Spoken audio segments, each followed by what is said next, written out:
Jeff, you got into the backfield a lot against DJ. Just what was the game plan going in? How do you feel like you guys executed that?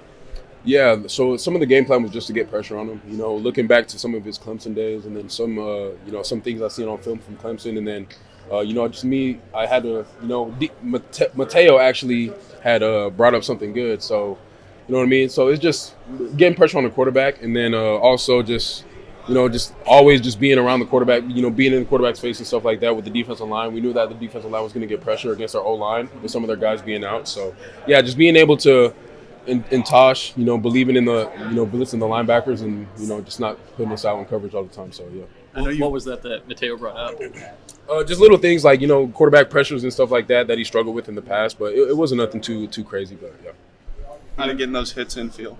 It felt really great, just to, a rivalry game like this with a lot of noise surrounded around it. And then also with it being, the last Civil War, that's what I'm hearing. But, it just felt great to, get in the backfield a lot and then, get some pressure. So last year, obviously, was the 21-point collapse, the 19 straight runs from Oregon State. You were on that team.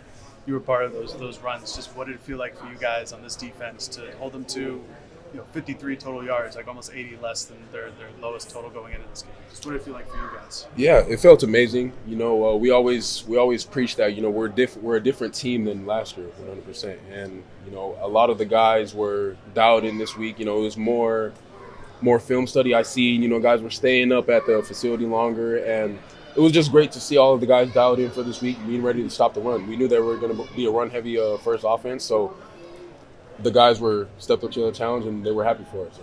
You guys said all preseason you wanted to be a defense that's feared and respected. Do you feel at this point, end of the regular season, that you're there, that you've met that goal? 100%, no doubt. Yeah, I fully believe that people got to start putting respect on the Oregon defense. So 100%. Was there a time at any point in the season that you sort of clicked, that you guys realized you're there? Not really. Not a certain time that I can think of specifically, but we never like to say that or think that we've arrived. But there's always weeks and always little things for improvement. So we talked earlier in the year about you bulking up in the offseason and getting more physically ready. And obviously now we're done with the regular season. Just how much has that helped you, especially something like tonight, especially after last year? It's helped me a lot. just being more dominant in the run, and then also just being able to strike blockers, and just be more dominant in the run. I think that's helped me a lot. Just using the techniques with with Coach Tuioti, and then also with Tosh as well. Dan has said you watch a lot of film. It's normally the first thing he brings up is how much film you watch. How much film do you watch on a weekly basis? On a weekly basis, I'll probably watch all of the games that they've played throughout the year, and then also I'll probably watch around like 3 or 2 games, the past year, and then where the coaches have came from if they have a new coaching staff as well. So, yeah. So are you like up in the middle of the night, like watching film? Are you kind of thinking about, what a specific game or anything like that? Are you like how really can you encapsulate how much like film that is, right? Because that sounds like a lot. Yeah. So I'll kind of take you through a day. So I like to wake up early and hit the film, watch about an hour of film, and then after practice, obviously watch the practice film, watch what we can get better at as a defense, why coach is calling this call, and then later in the night after meetings, obviously going to meetings, watching more film, and then later after the night before I go to sleep, kind of just to lock that in my brain, I like to watch about like an hour and a half of film, and then run it back the next day. So.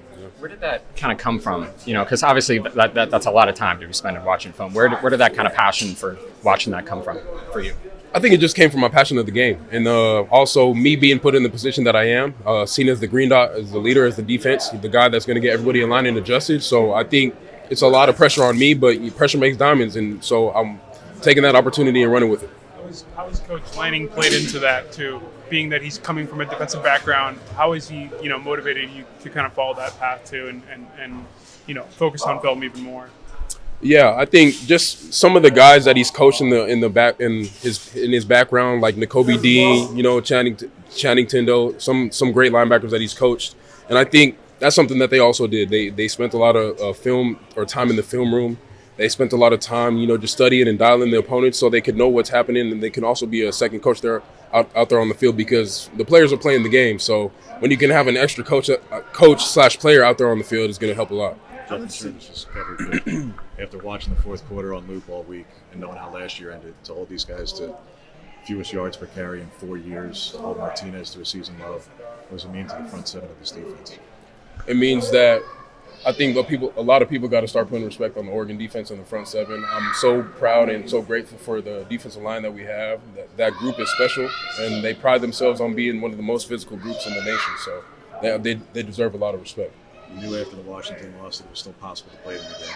Was there anything you, the linebackers, the defense as a whole, had a message in the room, message in the building, message to each other about that being a particular goal? Yes, we're all aware it was possible, but was there something actually voiced in some way to get to face them? Yeah. So right after the game in Seattle, that was one of the main things that I said. I said specifically to the whole team, and especially on the defensive side of the ball, I said we're going to see that team again. I promise you that. So don't lay your heads down. And we didn't see that in the locker room. Guys were ready to go to work, and they knew what was at stake, and we knew that we can control our future again and control our destiny. So, what are things that you think the defense can do better this next go around? That was awkward. Well, let's keep going. All good. All right. Good. Okay. Say that again. Sorry. What are the things you think the defense can do better this go around against Washington to improve defense? Yeah, I would say we have to eliminate the explosive plays. That's what it came down to last time, and we got to get off the field on third down. So third down defense and explosive plays just really got to dial in and be ready to dominate those parts of the game. You guys talk all the time about it's just the next game. The next game is the most important one. How much did that potential rematch against Washington kind of motivate you guys? Obviously, not to look too far ahead in the future, but know that could be on the schedule later in the year.